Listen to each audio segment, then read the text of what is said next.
Applebee's bills itself as a neighborhood bar and grill, and with more than 1,000 locations worldwide, chances are there's one in a neighborhood near you. The restaurant chain is ubiquitous enough to have appeared in movies like Talladega Nights, Couples Retreat, Hall Pass, and Why Him. It's been referenced in the lyrics of songs by artists like Drake, Brad Paisley, and DJ Jazzy Jeff, and it's even welcomed celebrity diners, like the members of band LMFAO, to its tables. But there's still a lot you might not know about Applebee's. The company's a lot older than you might think, and from name changes to major acquisitions, it's gone through a lot of changes over the years. You may think of it as just another restaurant, but as with most businesses, there's always more to the story. So let me tell you the story of a restaurant chain that managed to find success during several tumultuous decades. This is the history of Applebee's. Before we start the video, please don't forget to subscribe and turn on the notification bell for more company documentary videos. Please support the channel by subscribing, liking, commenting, and sharing the video. We're working aggressively to grow the channel, and we need your help by subscribing. Your support means so much and is so appreciated. Thanks again. The Applebee's chain was founded by Bill and TJ Palmer in 1980. Their vision was to create a restaurant that had a neighborhood pub feel to it and could offer friendly service along with quality fare at a lower price than most of their competition.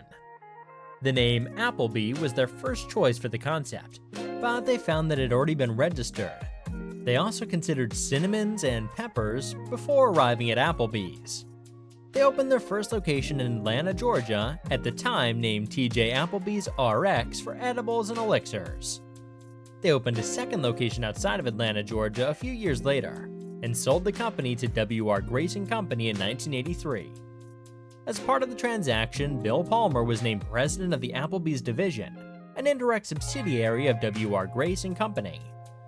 In that capacity, Palmer guided the operation from its entrepreneurial beginnings to a full-fledged franchise system. He became an Applebee's franchisee in 1985. Bill Palmer died in 2020. In 1986, the name of the concept was changed to Applebee's Neighborhood Grill and Bar.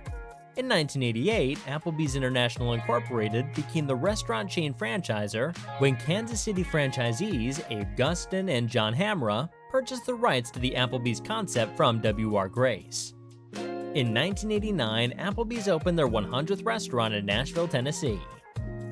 In the 1990s, Applebee's became one of the largest sit-down restaurant chains in the United States, and it began trading publicly in November 1991. In 1998, Applebee's opened its 1,000th restaurant. In September, the company appointed former Taco Bell franchise and licensed vice president Julia Stewart to run the company's restaurant division. Stewart immediately took off on a 2-month trip to meet all 58 of the company's franchisees and announced plans to focus on improving employee morale and brand identity.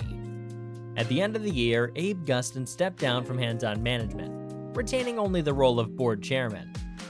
On the heels of its new momentum, Applebee's increased its dividends to shareholders and also implemented a $100 million stock repurchase plan.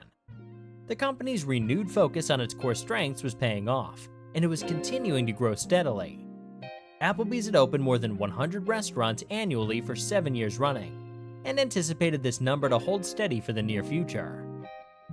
On July 16, 2007, IHOP Corp. Announced that it agreed to buy Applebee's International for about $2.1 billion. Applebee's shareholders would receive $25.50 in cash per share, representing a 4.6% premium to the closing price on July 13, 2007.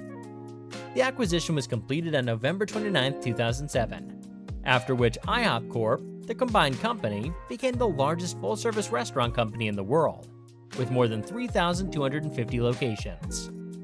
A major goal for the new ownership was to revitalize the chain, as well as shift towards a franchise model for the majority of its locations.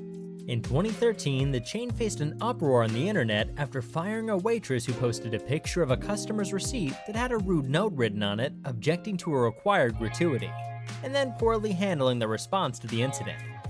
On August 11, 2017, IHOP announced that Applebee's would close between 105 and 135 locations by the end of the year.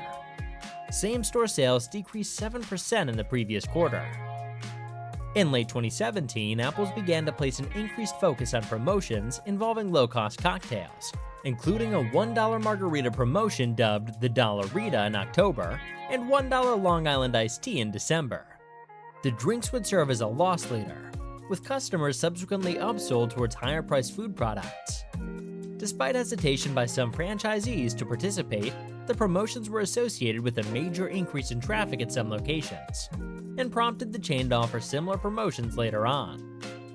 The IHOP CEO Steve Joyce credited the promotions with having helped influence a major financial turnaround at the company, noting that almost all customers who ordered one also ordered food, and that some customers also moved towards the other cocktails on its menu. As of December 31, 2019, there were 1,787 restaurants operating system-wide in the United States and 15 other countries, including 69 that are company-owned and 1,718 that are franchised. United States locations have steadily declined in recent years, and as of December 26, 2022, there were 1,586 locations. Regardless of all the success, like many other billion-dollar companies, Applebee's is no stranger to scandal. As of July 2023, Applebee's had a rating of 3.2 out of 5 on Glassdoor for the best place to work, with reviews citing long hours, late nights, rude customers, and overworked staff. However, fair compensation, it seems, was the biggest issue. This same issue leads to a 2016 class action lawsuit filed on behalf of employees at 23 Applebee's restaurants in West Virginia, Ohio, and Kentucky, who all made the claim that they were being stiffed on their wages. These employees, all of whom were considered to be servers and bartenders, and thus paid only $4.25 per hour, due to tip staff being required by their managers to perform non-tip labor, such as washing dishes or cleaning the parking lot for that same low wage. Federal wage law does not permit restaurants to pay tip wages for hours worked while employees are performing non-tip work. Also in 2017, Applebee's was in big trouble again. With the success of their $1 margaritas, Applebee's was riding high with the increased customers in their restaurants to enjoy the cheap drinks, but that was quickly snatched away. This success was snatched due to a video posted on Facebook by an Applebee's bartender sharing the secret Dollarita recipe. The bartender titled the video, "Applebee's Really Does Not Want You to Know."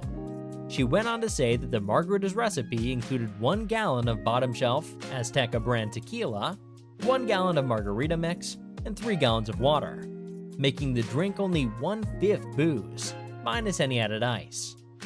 Although Applebee's promptly flipped out, issuing denials and casting doubt on whether the anonymous video poster was even an employee of theirs. Probably one of the worst scandals to ever hit Applebee's occurred on a Tuesday, on November 14, 2017, in the small, quiet New Jersey town of Lawrence. A town that had not seen a single murder since back around the turn of the millennium. All that peace and quiet was about to come to an abrupt and shocking end in the early morning hours. A young man sat enjoying a last drink in the bar at his local Applebee's, shortly before the restaurant would close for the night. Into the bar rushed another man, known to the victim and one with whom he'd had some sort of long-standing disagreement with, or perhaps even a decades-old family feud.